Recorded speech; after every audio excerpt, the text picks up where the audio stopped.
اراکین اسمبلی، اراکین بلدیہ، صدر معتمدین و اراکین مجلس اتحاد المسلمین، محبان مجلس اتحاد المسلمین، بزرگان ملت، میرے نوجوان ساتھیوں، پس پردہ بیٹھ کر سننے والی میری عزتدار ماں اور بہنوں، پارلیمانی انتخابات کا پہلا انتخابی جلسہ حلقہ اسمبلی بہادر پورہ میں آج منعقد کیا جا رہا ہے۔ شکر گزار ہوں کہ اللہ سبحانہ و تعالیٰ نے مجھے دوبارہ یہ موقع عنایت فرمایا کہ میں سرزمین حیدرآباد کے غیور عوام کی نمائندگی کرنے کے لیے اور مجلس اتحاد المسلمین نے مجھے ایک موقع دیا ہے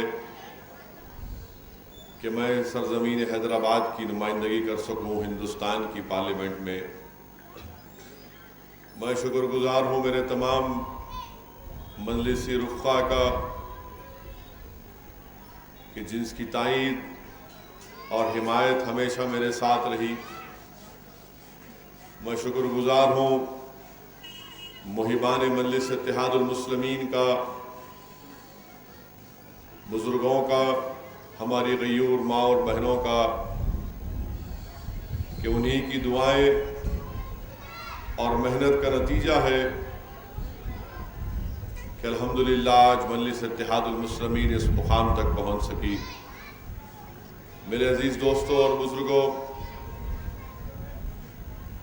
ہندوستان میں پارلیمانی انتخابات کی تاریخ کا اعلان ہو چکا اور تلنگانہ میں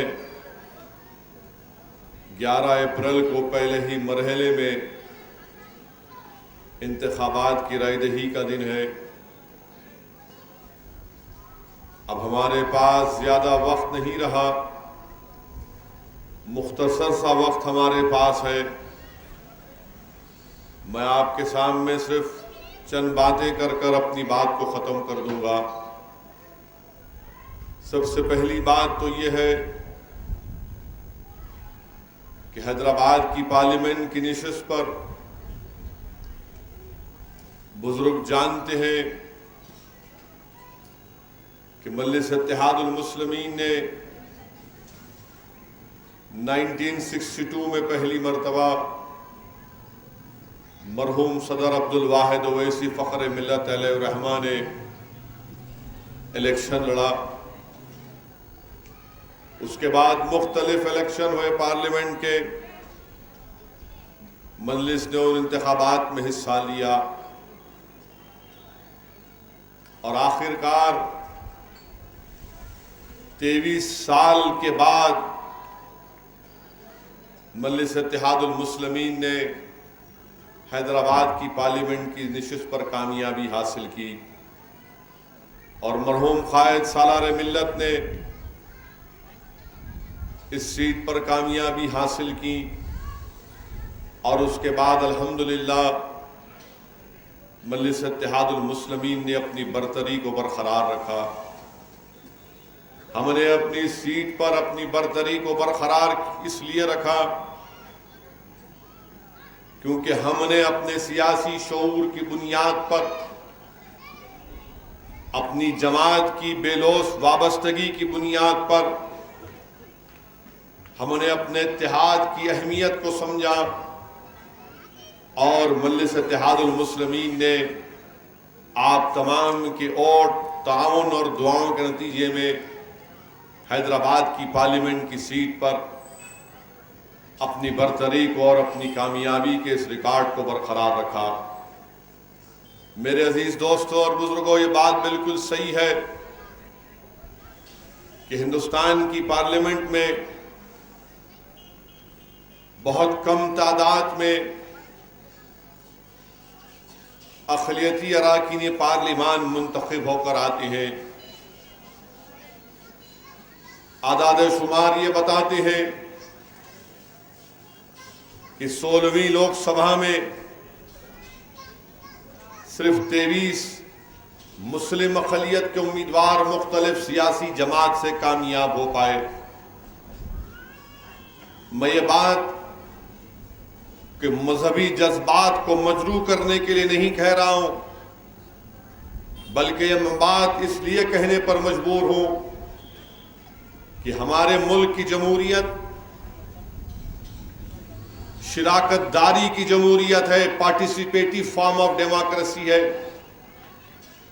اور ہمارے بزرگوں نے جب اس ملک کے آئین کو، سنویدھان کو بنایا تو انہوں نے خواب دیکھا کہ اس ملک میں شراکت داری کی جمہوریت رہے گی، جس میں ہر مکتب فکر کے لوگوں کو، ہر مسلک کے، ہر تہذیب کے لوگ اور ان کے ماننے والوں کو اس ایوان میں نمائندگی حاصل ہوگی. مگر آج کا ریکارڈ آپ کے سامنے ہے، اور حیدرآباد کی پارلیمنٹ کی سیٹ صرف ایک مظلوم قوم کی یا بے باک آواز نہیں ہے، بلکہ مرحوم قائد سالار ملت نے جو اپنی بے باک قیادت کے ذریعے ہم کو جو مزاج دیا اور ہم کو مرکز سیاسی کی اہمیت کو سمجھایا، اور جس بے باکی اور جس بہادری اور جس مدبرانہ طریقے سے مرحوم قائد سالار ملت نے مجلس اتحاد المسلمین کے اراکین کو، سرزمین دکن کے بسنے والوں کو مرکز سیاسی کی اہمیت بتائیں، اور یہی اہمیت اور خصوصیت مجلس اتحاد المسلمین کے ایوان پارلیمنٹ میں مرحوم قائد کی تقاریر میں موجود ہے. اگر آج بھی کوئی جا کر ہندوستان کی لوک سبھا کی لائبریری میں بیٹھ کر مرحوم قائد کے تقاریر کو نکال کر پڑھے گا تو سالار ملت کی تقاریر کے ایک ایک لفظ، ایک ایک جملہ یہ کہے گا کہ مرحوم قائد ایک بے باک طریقے سے مرکز سیاسی کی اہمیت کو بتا رہے تھے. وہ سوئے ہوئے لوگوں کو جگانے کی کوشش کر رہے تھے اور بتا رہے تھے کہ دیکھو یہ ایوان ہے ہندوستان کی پارلیمنٹ کا، جس میں جب تک آپ کے نمائندے کامیاب ہو کر نہیں جائیں گے آپ کے ووٹوں کے ذریعے، وہ غریب مظلوموں کی آواز نہیں بن سکیں گے. اور یہی کام مجلس اتحاد المسلمین نے کیا. آج حیدرآباد کی پارلیمنٹ کی سیٹ صرف مجلس اتحاد المسلمین کی سیٹ نہیں ہے. حیدرآباد کی پارلیمنٹ کی سیٹ صرف ملت مظلومہ کی ایک بے باک آواز نہیں ہے. حیدرآباد کی پارلیمنٹ کی سیٹ صرف اقلیتوں کی ایک بے باک آواز نہیں ہے. حیدرآباد کی پارلیمنٹ کی سیٹ پورے ہندوستان میں اس پارلیمنٹ کی سیٹ کو ایک خصوصیت اور اہمیت حامل ہے کہ حیدرآباد کی پارلیمنٹ کی سیٹ ہندوتوا کے خلاف ایک بے باک آواز ہے اور بے باک پہچان ہے. حیدرآباد کی پارلیمنٹ کی سیٹ آر ایس ایس کے اس خواب کو چکنا چور کرنے کا نام ہے جو ہندوستان کے سیکولرزم کو ختم کرنا چاہتے ہیں، جو ہندوستان کے اس کمپوزٹ کلچر کو کمزور کرنا چاہتے ہیں. یہ حیدرآباد کی پارلیمنٹ کی سیٹ ہے. لوگ کہتے ہیں کہ ایک شخص کامیاب ہو کر کیا کرے گا، تو میرے عزیز دوستوں اور بزرگوں، تعداد ہمیشہ کام نہیں کرتی. تاریخ گواہ ہے انسانیت کی کہ جس کے حوصلے بلند ہوں گے، جس کی نیت میں اخلاص ہوگا، اور وہ کام اگر اللہ کے ذات پر توکل کر کے کیا جاتا ہے تو اللہ سبحانہ و تعالیٰ ان کو کامیابی سے ہمکنار کرتا ہے. یہی کام مجلس اتحاد المسلمین نے کیا. مخالفین مجلس اتحاد المسلمین انگلیاں اٹھاتے ہیں، اپنی زبان کو چلاتے ہیں، اپنے اخبار میں مجلس کے خلاف جھوٹی خبریں لکھ کر اخبار کو کالا کرتے ہیں. مگر آج یہ بات ماننا پڑے گا کہ مجلس اتحاد المسلمین نے جس بے باکی کے ساتھ ہندوستان کی لوک سبھا میں غریب اور مظلوم عوام کے مسائل کو اٹھایا، دلتوں کے ظلم کے خلاف آواز اٹھائی، ان کے انصاف کا مطالبہ کیا، مسلم اقلیت کے خلاف اگر گھر واپسی کے نام پر، لو جہاد کے نام پر یا پھر ماب لنچنگ کے نام پر اگر واقعات ہوئے تو ہندوستان کے پارلیمنٹ کا ریکارڈ گواہ ہے کہ کسی نے بے باکی کے ساتھ ان تمام واقعات کو بے جھجک ہو کر ہندوستان کی برسر اقتدار جماعت، جس کا وزیر اعظم نریندر مودی اس کے سامنے ان مسائل کو بیان کیا، تو مجلس اتحاد المسلمین نے بیان کیا۔ ہم نے الفاظ چاپ کر، ہم نے گھبرا کر، نہ ہم نے ڈر کر اپنے مسائل کو بیان کیا، بلکہ ہم نے بے خوف ہو کر، بے جھجک ہو کر اس بات کی پرواہ نہیں کی کہ برسر اقتدار جماعت کے پاس 280 اراکین پارلیمان ہے اور ایک شخص حیدرآباد کے عوام نے اس کو منتخب کیا اور کھڑے ہو کر 280 کے طوفان کے سامنے کھڑا ہو کر آپ کی بیتی کو، آپ کی تکالیف کو، آپ کے ظلم کو بیان کرتا ہے، انصاف کا مطالبہ کرتا ہے، تو ہم نے دنیا کو بتا دیا کہ تمہارے پاس اگر 50 MP ہیں یا 20 ہیں یا 25 ہیں، وہ کچھ کام کے نہیں، اگر ان میں اخلاص نہیں ہے، ان میں اگر ان کی زبانوں کو تالا لگا دیا گیا تو پھر وہ تمہاری تعداد کوئی کام کی نہیں ہے۔ ہندوستان کی پارلیمنٹ اگر کوئی رکن پارلیمان منتخب ہو کر جاتا ہے تو وہ مشاعرہ سننے کے لیے نہیں، نہ شاعر بن کر جاتا ہے، بلکہ عوام جس کو اپنا نمائندہ بنا کر ہندوستان کی پارلیمنٹ میں بھیجاتی ہے تو عوام اس امید پر اس کو ڈالتی ہے دھوپ میں کھڑے ہو کر کہ جب یہ پارلیمنٹ کو جائے گا تو یہ میرے مسائل کی ترجمانی کرے گا، یہ غریبوں کے حق کے لیے لڑے گا، یہ اس ریاست سے جس سے اس کا تعلق ہے اس کے انصاف کے لیے لڑے گا، یہ فرقہ پرست طاقتوں کے خلاف میرے ڈھال بنے گا، یہ ظالموں کے ظلم کے خلاف ایک آواز اٹھائے گا، اور عوام یہ چاہتی ہے کہ آپ کے مسائل اٹھائے جائیں۔ یہ کام مجلس اتحاد المسلمین نے کیا۔ کیوں کیا؟ کیونکہ مرحوم قائد نے ہم کو سکھایا۔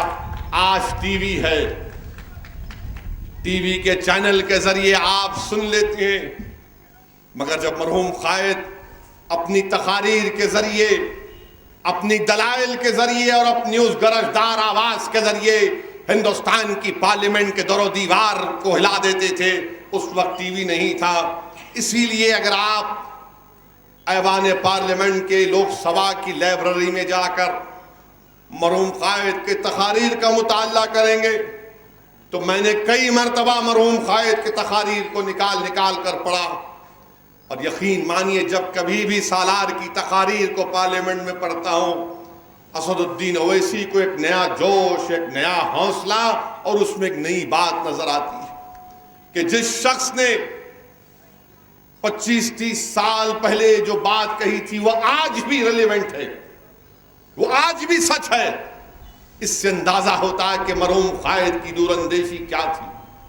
میرے عزیز دوستوں اور بزرگوں، یہ حیدرآباد کی پارلیمنٹ کی سیٹ آپ کی ہے، یہ حیدرآباد کی پارلیمنٹ کی سیٹ آپ کے سیاسی شعور کی ایک مثال ہے، یہ حیدرآباد کی پارلیمنٹ کی سیٹ آپ کے اتحاد کا نتیجہ ہے، یہ حیدرآباد کی پارلیمنٹ کی سیٹ آپ کی ایک طاقت ہے، یہ حیدرآباد کی پارلیمنٹ کی سیٹ آپ کی ایک شناخت ہے، یہ حیدرآباد کی پارلیمنٹ کی سیٹ ہندوستان کے کانسٹیٹیوشن کے دشمنوں کے خلاف ایک آواز ہے۔ اسی لیے میں آپ کے درمیان میں کھڑے ہو کر اپنے لیے نہیں بلکہ جماعت کے لیے، آپ کے لیے اپیل کر رہا ہوں کہ ہم کو اپنی اس سیٹ پر اپنی برتری کو برقرار رکھنے کے لیے بہت ضروری ہے کہ ہم اپنے ایک ووٹ کا صحیح استعمال کریں۔ 11 اپریل کے دن یقیناً یہاں پر پولنگ ہوئی اور پولنگ قریب 50% تک گئی۔ میری آپ سے گزارش ہے کہ عثمان باغ کے اس علاقے میں ہمارا پولنگ پرسنٹیج بڑھنا چاہیے۔ کیوں 50% تک آ کر رکے گا؟ کیوں نہیں آپ اس کو 90% کر سکتے ہیں؟ اور کرنا بھی چاہیے آپ کو۔ میرے عزیز دوستوں اور بزرگوں، میری عزتدار ماں اور بہنوں، میں آپ سے گزارش کرنے آیا ہوں کہ آپ 11 اپریل کے دن اپنے ایک ووٹ کا استعمال کریے، پولنگ پرسنٹیج کو بڑھائیے، اور آپ کی جماعت مجلس کو ایک تاریخ ساز کامیابی سے ہمکنار کروائیے۔ لوگ کہیں گے، بہت سی باتیں کہیں گے، مگر میرے بھائی 4.5 سال کا ریکارڈ اٹھا کر دیکھ لو آپ۔ ہماری ملک کی تاریخ کے کئی حصے ہیں، مگر 4.5 سال میں 2014 میں جب ہندوستان کی عوام نے بی جے پی کو اقتدار سے نوازا اور 280 ان کے ایم پی جیت کر گئے، نریندر مودی کو ہندوستان کے اس عظیم عہدے پر فائز کیا گیا، وزارت عظمیٰ کے 280 سیٹ جیتنے کے بعد جو پہلی تقریر نریندر مودی نے ہندوستان کے پارلیمنٹ میں کی، اسی وقت مجھے ان کی ذہنیت کا اندازہ ہو چکا تھا۔ میں جانتا تھا کہ یہ شخص نے اپنے زندگی کے 25-30 سال آر ایس ایس کی شاخاؤں میں گزارا ہے، یہ آر ایس ایس کی سوچ میں ڈوبا ہوا شخص ہے۔ اور آر ایس ایس کیا کہتی ہے؟ ان کے کتابوں میں اگر آپ پڑھیں گے، گولوالکر کی کتاب پڑھیں گے، دین دیال اپادھیائے کی لکھی ہوئی کتاب کو آپ پڑھیں گے تو آپ کو معلوم ہو جائے گا کہ ہندوستان کے کمپوزٹ کلچر کے، ہندوستان کے سیکولرزم کے خلاف ہیں یہ لوگ۔ مگر ہم نے سمجھا کہ شاید وزارت عظمیٰ کے عہدے پر بیٹھنے کے بعد ان کو ہندوستان کے آئین کا لحاظ رکھیں گے، مگر اپنی پہلی تقریر میں نریندر مودی نے اپنی ذہن کی عکاسی کر دی اور کھڑے ہو کر ہندوستان کی پارلیمنٹ میں کہا کہ ہم کو اقتدار ملا تو 1200 سال کی غلامی کے بعد ملا۔ آپ بتائیے، غلامی کا دور تو انگریزوں کے 200 سال کا تھا، مگر ہندوستان کے اس عظیم عہدے پر جس شخص کو بیٹھنے کا موقع ملا، جس کرسی پر نہرو بیٹھے، جس کرسی پر شاستری بیٹھے، جس کرسی پر اندرا گاندھی، موراجی دیسائی بیٹھے، جس کرسی پر چرن سنگھ بیٹھے، جس عظیم کرسی پر دیوے گوڑا، گجرال، وشوناتھ پرتاپ سنگھ بیٹھے، اٹل بہاری واجپئی بیٹھے، اس کرسی پر وزیر اعظم بیٹھ کر کہتے ہیں کہ ہم کو اقتدار ملا تو 1200 سال کی غلامی کے بعد ملا۔ تو میرے بازو ایک ایم پی بیٹھے تھے، شاید کانگریس کے تھے، انہوں نے میری طرف پلٹ کے پوچھے، اویسی صاحب یہ کیا 1200 سال کی ہے؟ تو میں نے کہا یہ دلی کے اس تاریخ کا حوالہ دے رہا ہے جب کسی وقت میں یہاں پر مسلمان حکمران تھے۔ میں نے اس کو بھی غلامی کا دور وزیر اعظم نے کہہ دیا۔ ہندوستان کے آئین پر حلف اٹھایا کہ میں کسی سے بھید بھاؤ نہیں کروں گا، میں مذہب کے نام پر بھید بھاؤ نہیں کروں گا، میں سب کو برابری سے دیکھوں گا، انصاف کروں گا۔ اور یہی اوت، یہی حلف ہر وزیر اعظم کو، مرکزی وزیر کو لینا پڑتا ہے۔ ہندوستان کے وزیر اعظم نے اپنی پہلی تقریر میں اپنی ذہنیت کی عکاسی کر دی کہ ہم کو ستا ملی 1200 سال کی غلامی کے بعد۔ بتائیے آپ، کیا 1200 سال کی غلامی کا دور تھا جب تاج محل بنایا گیا، جب لال قلعہ بنایا گیا؟ کیا وہ غلامی کا دور تھا؟ کیا جب خواجہ اجمیری ہندوستان کو آئے کیا وہ غلامی کا دور تھا؟ کیا جب محبوب الہی نے نظام الدین کی بستی میں بیٹھ کر انسانیت کی خدمت کی کیا وہ غلامی کا دور تھا؟ کیا آگرہ کا قلعہ جب بنا کیا وہ غلامی کا دور تھا؟ کیا جب حضرت یوسفین سرزمین دکن کو آئے تو کیا وہ غلامی کا دور تھا؟ کہ جب قلعہ گولکنڈہ کے قلعے میں ہم نے وہاں کی تاریخ ہے کیا وہ غلامی کا دور تھا؟ انگریزوں کی حکومت غلامی کا دور تھا، مگر وزیر اعظم نے کہہ دیا 1200 سال یہ ان کی ذہنیت ہے. اب آپ اندازہ لگائیے, ہندوستان کی پارلیمنٹ کے ریکارڈز آپ کے سامنے ہیں. میں نے ہمیشہ کوشش کی کہ جو بھروسہ اور اعتماد عوام نے مجلس اتحاد المسلمین نے پر کیا, جو سیاسی سوچ, جو طریقہ مرحوم قائد سالار ملت نے ہم کو دکھایا, ہم اسی راستے پر چلیں گے.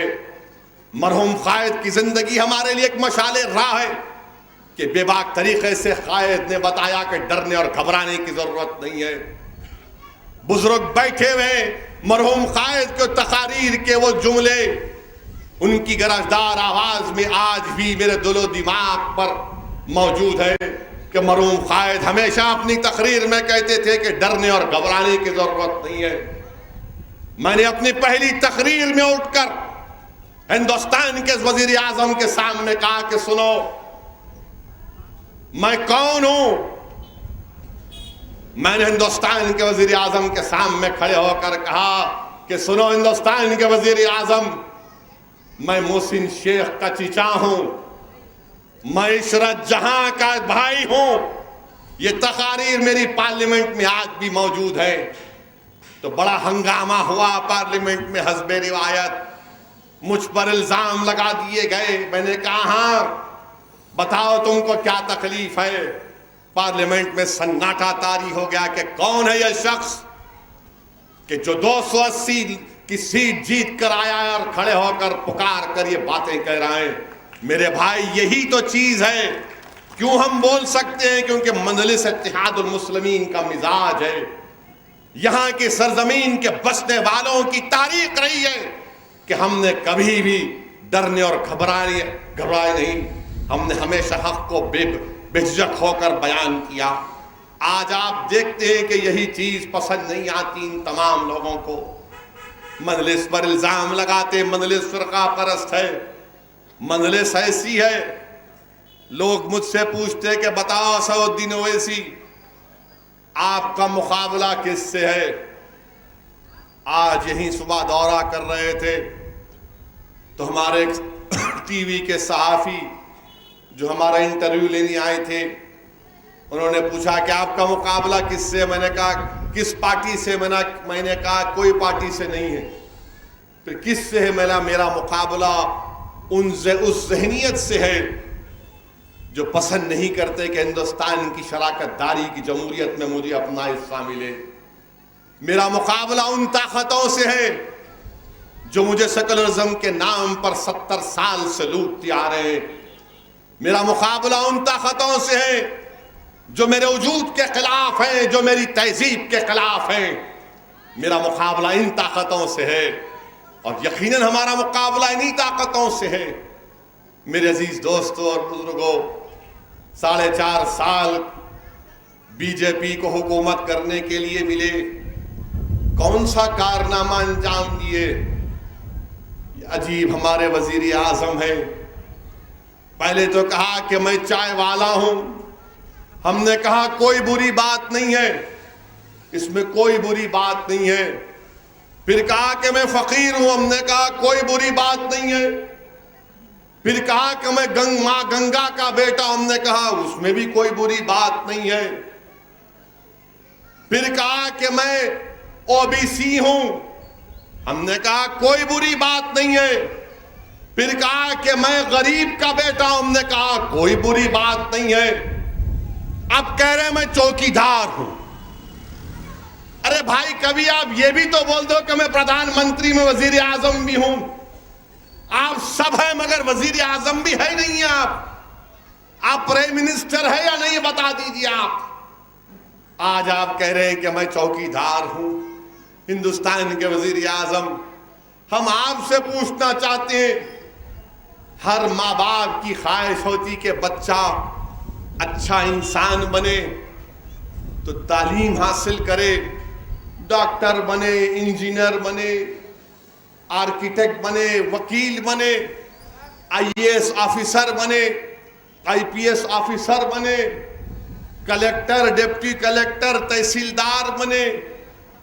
اب آپ ایک نیا فارمولا نکالے چوکیدار بن جاؤ.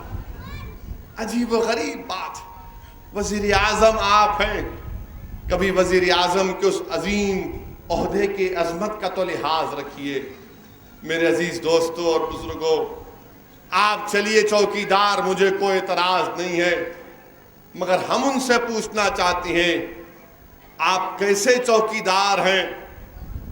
آپ نے 2014 میں وعدہ کیا تھا کہ نوجوانوں کو ہر سال میں 2 کروڑ نوکریاں دوں گا.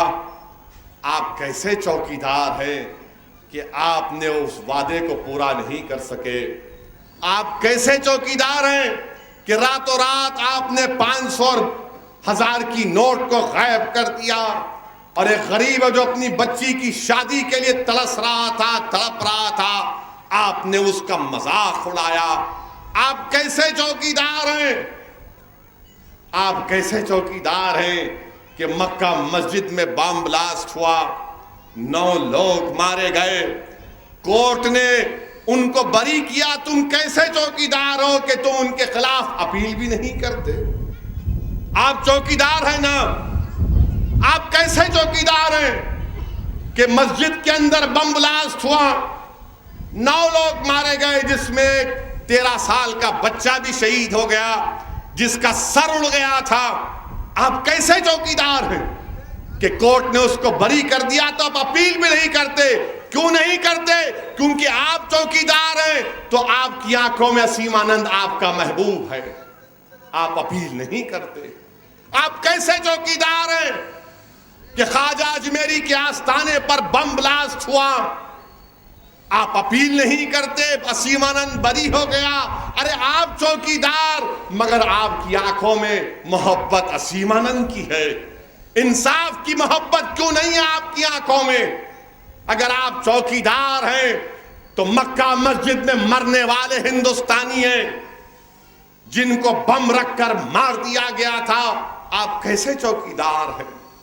آج سمجھوتا بلاس کا فیصلہ آیا، آپ کیسے چوکیدار ہیں کہ مالیگاؤں میں آپ کی حکومت، آپ چوکیدار رہتے ہوئے روہنی سالیان پروسیکیوٹر سے کہتے ہیں کہ وہ جو ایکیوزڈ ہیں، ملزمین ہیں، ان کے خلاف نرم جائیے. کیوں؟ کیونکہ آپ کی آنکھوں میں ان سے ان کی محبت. کیسے چوکیدار ہیں آپ کہ آپ ان لوگوں کے لیے نرم رویہ رکھتے ہیں؟ کیسے چوکیدار ہیں آپ کہ سمجھوتا ٹرین بلاس کا آج فیصلہ آیا جس میں مرنے والے 25 ہندوستانی بھی ہیں؟ بم بلاسٹ، ٹیررسٹ افینس، دہشت گردی کا واقعہ. آپ کیسے چوکیدار ہیں؟ اگر آپ واقعی میں چوکیدار ہیں تو اعلان کر دو کل کہ میں اس فیصلے کے خلاف اپیل کروں گا جو کورٹ نے اسیم آنند کو بری کر دیا. ارے آپ کیسے چوکیدار ہیں؟ اتنا اسیم آنند سے کیوں ڈرتے؟ محبت کیوں ہے آپ کو؟ تو معلوم ہوا کہ اسیم آنند کسی زمانے میں RSS سے وابستہ تھے. چوکیدار آپ ہیں، مگر اگر کوئی RSS کا ہے تو آپ کے لیے دل ربا ہے. بتائیے کیسے آپ چوکیدار ہیں؟ کون سا کام آپ نے صحیح کیا بتائیے؟ آپ نوکریاں آپ نے دی، چلیے آپ چوکیدار ہیں، نوکریاں نہیں ملی. ارے آپ کیسے چوکیدار ہیں کہ اتنا بڑا 56 انچ کا تمہارا سینہ اور اوری پلوامہ میں بم بلاسٹ ہو گیا؟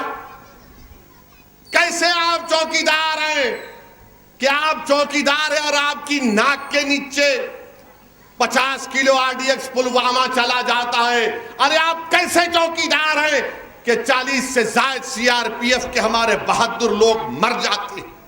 تم کیسے چوکیدار ہو کہ اوری میں آرمی بیس پر گھس کر مارا گیا؟ ارے آپ کیسے چوکیدار ہیں کہ پٹھان کوٹ کے اندر ایئر فورس کے بیس میں گھس کر مارا گیا؟ مگر آپ چوکیدار ہیں. کیا چوکیداری کر رہے آپ؟ نہ آپ کو چوک کی فکر، نہ کسی کی فکر. ارے اس ملک کو چوکیدار نہیں چاہیے، اس ملک کو ایک ایماندار وزیر اعظم چاہیے. اس ملک کو ایک ایماندار وزیر اعظم چاہیے. اس ملک کو چوکیدار نہیں، اس ملک کو ایک خادم چاہیے. اس ملک کو ایک خادم چاہیے، اس ملک کو ایسا آدمی چاہیے جو ہندوستان کی سمویدھان کو، آئین کو، کانسٹیٹیوشن کو سمجھے، اس کی روح کو سمجھے. اور ہندوستان کی آئین کی روح کیا ہے؟ سیکولرزم ہے، انصاف ہے، فیٹرنیٹی ہے، لبرٹی ہے.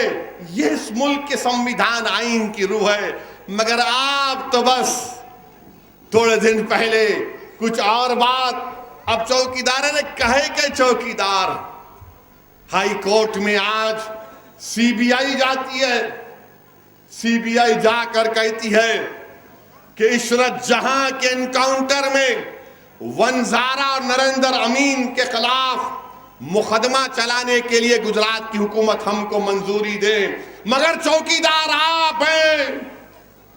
گجرات کی سرکار بولتی نہیں دے سکتے، پرمیشن نہیں دے سکتے.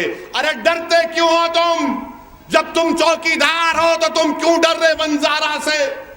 جب تم چوکیدار ہو تو نریندر امین سے کیوں ڈرتے ہو؟ ارے دو نا، دودھ کا دودھ پانی کا پانی ہو جائے گا. نہیں، بچانا ہے ان کو. میرے بھائی بتائیے آپ، یہ کون سی حکومت ہے جو صرف جہاں پر ان کی آئیڈیالوجی رکھتے ہیں لوگ ان کو اپنے قریب کر لیتے ہیں؟ چوکیدار کے نام سے تو بہت بڑا. اور وہ نریندر امین اپنے ٹویٹر اکاؤنٹ پہ لکھ دیا کہ میں چوکیدار نریندر امین. تو دلی کے چوکیدار نے کہا کہ یہ میرا چوکیدار، میں اس کو کچھ نہیں ہونے دوں گا. یہ عجیب و غریب بات ہے، عجیب و غریب بات ہے.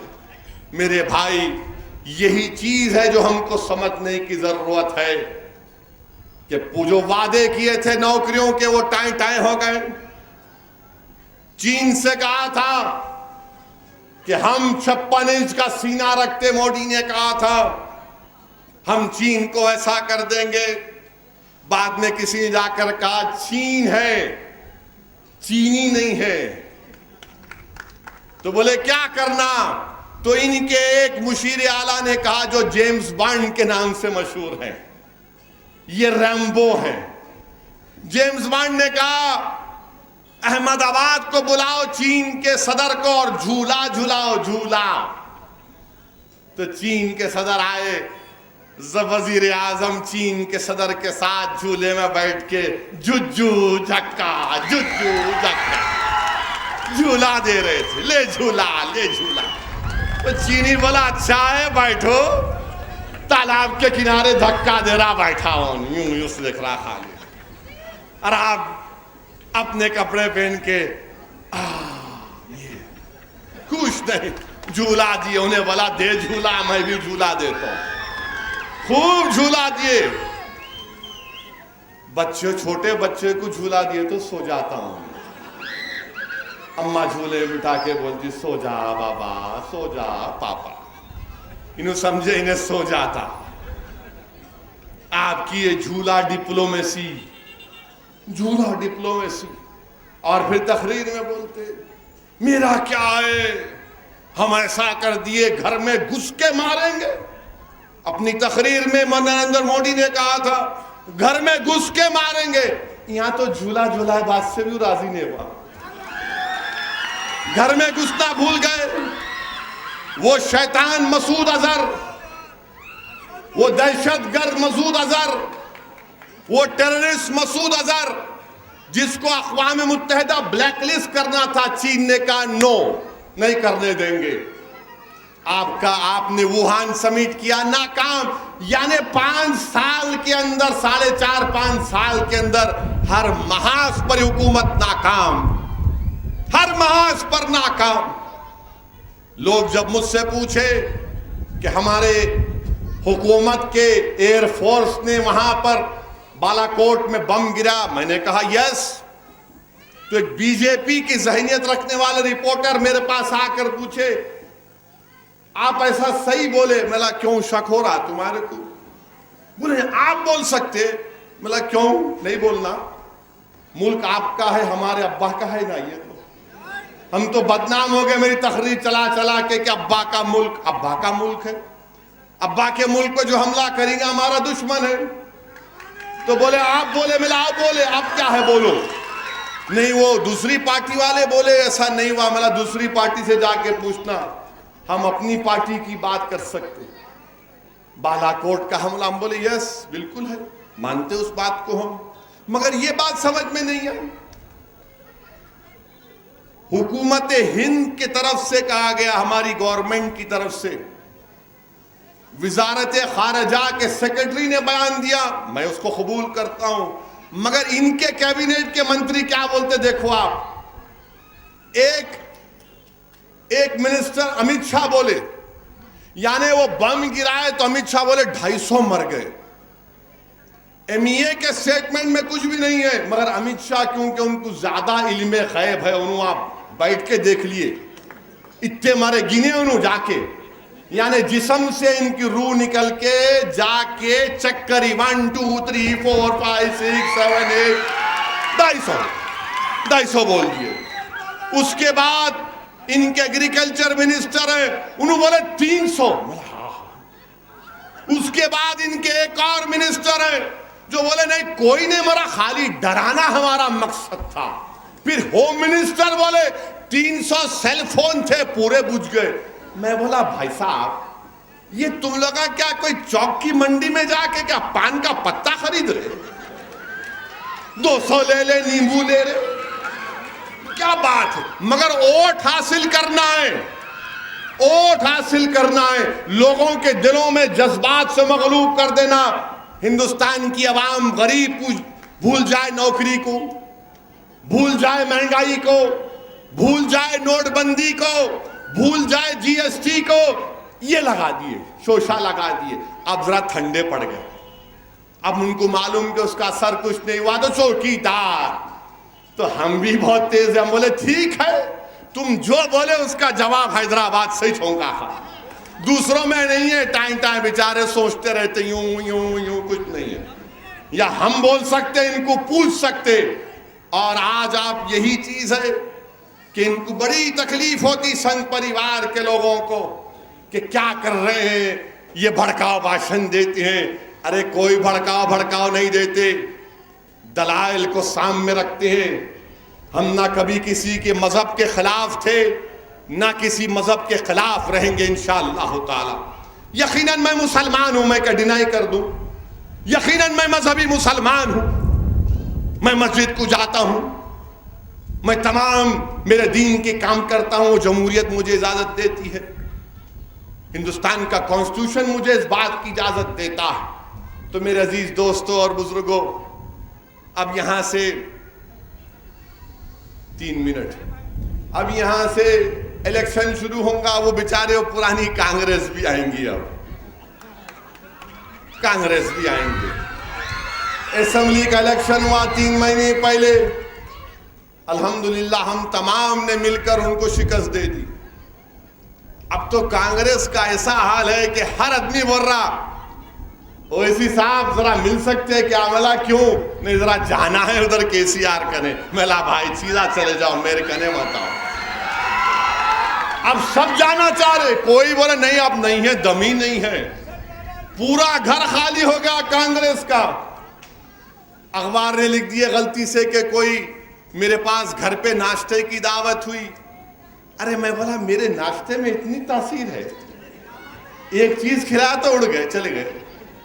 جانے کہ یہ تمہاری پارٹی میں کمزوری ہے، تمہاری پالیسی میں کمزوری ہے، تمہاری نیتوں میں کھوٹ ہے۔ بہرحال میرے عزیز دوستوں اور بزرگوں، حیدرآباد کی پارلیمنٹ کی سیٹ پر مجلس اتحاد المسلمین کو کامیاب اور کامران کرنا ہے۔ تلنگانہ کے 16 پارلیمنٹ کی سیٹ پر TRS کو کامیاب کرنا ہے۔ اور میں شکر گزار ہوں ان تمام بزرگوں کا، ان تمام اللہ کے نیک بندوں کا اور اللہ کے نیک بندیوں کا جو مجھے اپنی دعاؤں سے نواز رہے ہیں۔ آج جب میں یہاں پر دورہ کرتا ہوں اس علاقے میں تو ہمیشہ سبھی آپا کے پاس جا کر ان سے مل کر کہتا ہوں کہ دعا فرمائیے نبی خانے میں۔ آج وہاں پر جانے کا موقع ملا، مجھے پورا یقین ہے کہ انشاءاللہ تعالی اللہ ہم کو بڑی عزت سے اور بڑی شاندار کامیابی ہم کو دے گا۔ نواب صاحب کنٹے میں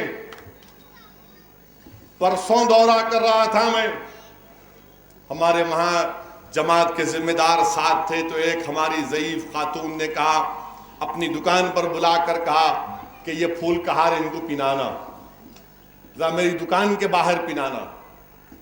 میں نے کہا اماں تمہارا پھول کا ہار آپ نہیں پہنا رہے؟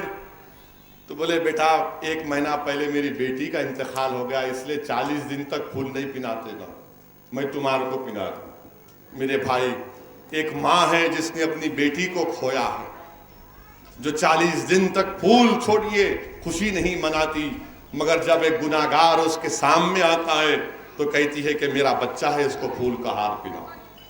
یہ جذبہ ہندوستان میں کہیں پر آپ کو نہیں مل سکتا۔ میں ہندوستان کے مختلف مقامات پر اللہ نے مجھے بھیجایا، مگر یہی جذبہ ہے جو دشمن ختم کرنا چاہتا ہے۔